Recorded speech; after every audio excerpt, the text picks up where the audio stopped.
dito pa rin ako sa kapatid ko, sa bahay ng kapatid ko sa Batangas. Papaaraw si Mother.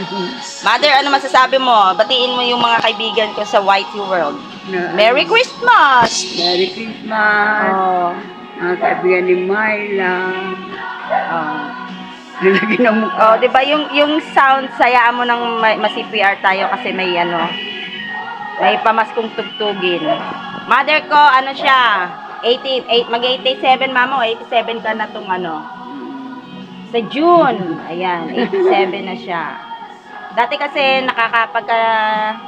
siya, nainip siya dito, pupunta siya dun sa bahay namin, dun siya pupunta, bibiyahe siya, mag-isa lang siya, pwede. Ngayon kasi hindi na pwedeng bibiyahe siyang mag-isa.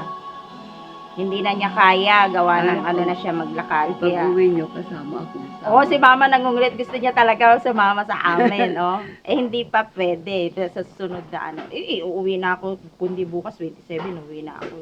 Hindi ka pa makakasama. Bakit? Bahala na si ate. Bakit na? Bakit kasama ako? Oo, hindi ka nga pwede pa sumama eh. Ayaw. Ewan ko kay ate. Malalaman kay ate. Nangungulit talaga siya. Gusto niya sumama sa akin. Hindi nga pwede. Iyak na naman niya. Iyak na naman niya. Gusto niya sumama sa akin. Ang hirap kasi doon, mama. Sinabi ko na sa'yo, mahirap kasi doon sa akin. At least dito, okay ka pa. Diba? Marami kang makakain dito. Yun lang kasi naiinip siya. Hindi ako sa pagkain. Gusto niya. Lalo naman doon. Nung pakakain ko sa'yo, tuyo, daing. Asin, mag-asin ka. Gusto mo? Basta't mayroon lang. Daing tuyo. Ayun daw. Mas gusto niya. Kung ano yung bawal sa kanya, yun yung gusto niya. Yung mga hindi pwede sa kanya, yun yung gusto niya kainin. Paano yan? Diba? Yan si Mother. Malakas siya. Talagang kasi sanay siya ng yung palakad-lakad. Miski noon. Isa nakakarating pa yan ng Bulacan. Sanay siya. Ngayon hindi na pa pwede.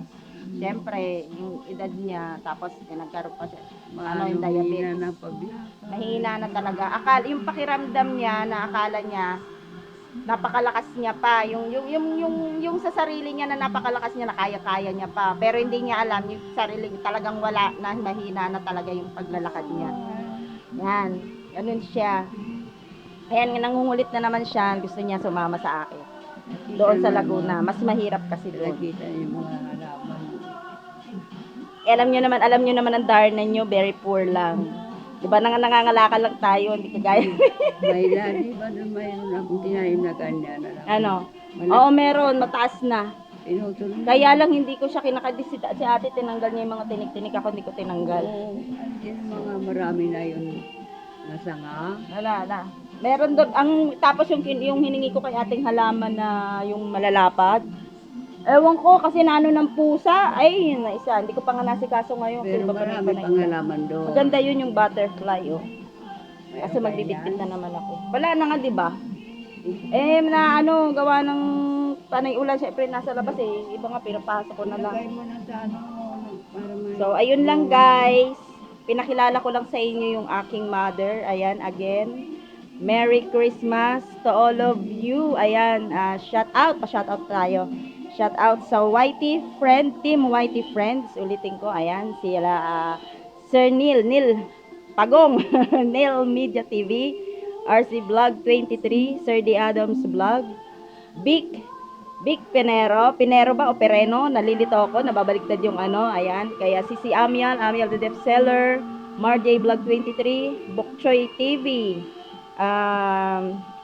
Miranda Vlog, sino pa ba? Sis Pangga, Marieta Go, Ate Didit, Mia Kiliste, and sino pa ba? Perseverino, diba? At saka sa lahat ng mga Whitey friend pa na iba na outside team, ayan sila Parikoy, si Team Whitey din pala, Whitey friend si nakalimutan ko pangalan nito.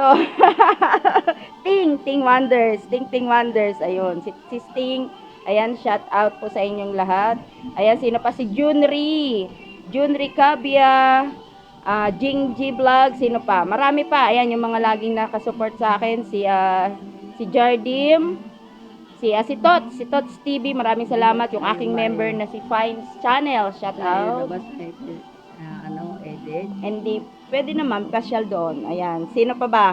O may gustong pumasyal ni Mama.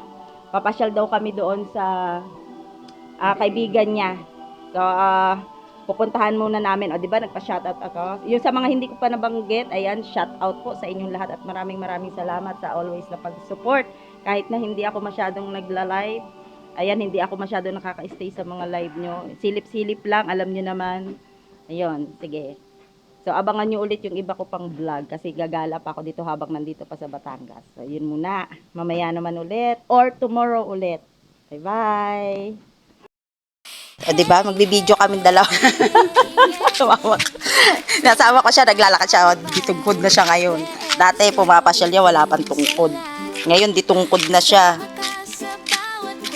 Yun na niya. Buti nga ngayon, kaya niya pang, sabi ko, tinanong ko kung kaya niya pa bang maglakad ng mahaba-haba.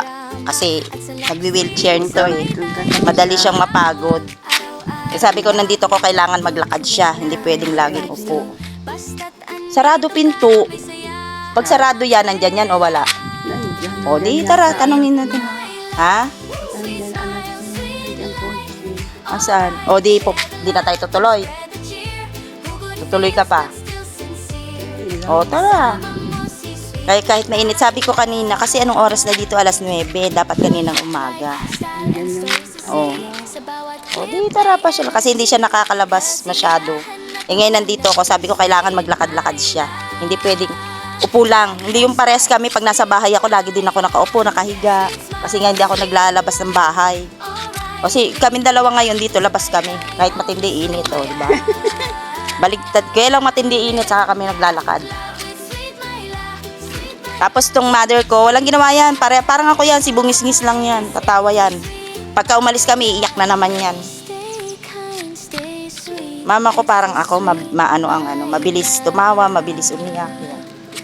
Sa kanya ko yun namana.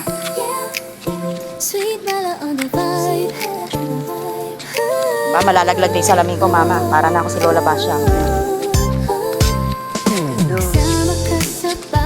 O, tinuruan pa ako, akit doon. Baka tulog pa kasi bagay, alas 9 na.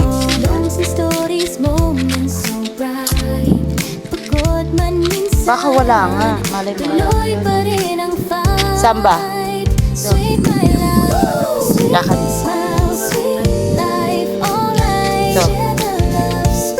Ito sa may dilim. Dilim! Oh, ayan daw siya mainitan. Eh, sobrang init na yan. Sa bagay, hindi naman ang alas 9 dito sa Batangas, hindi kagaya nung dun sa amin na sobrang masakit. Oo, dito hindi, oh. Okay lang yung init niya. Kasi sarado eh. Ate Didit! May ano ba siya? May doorbell.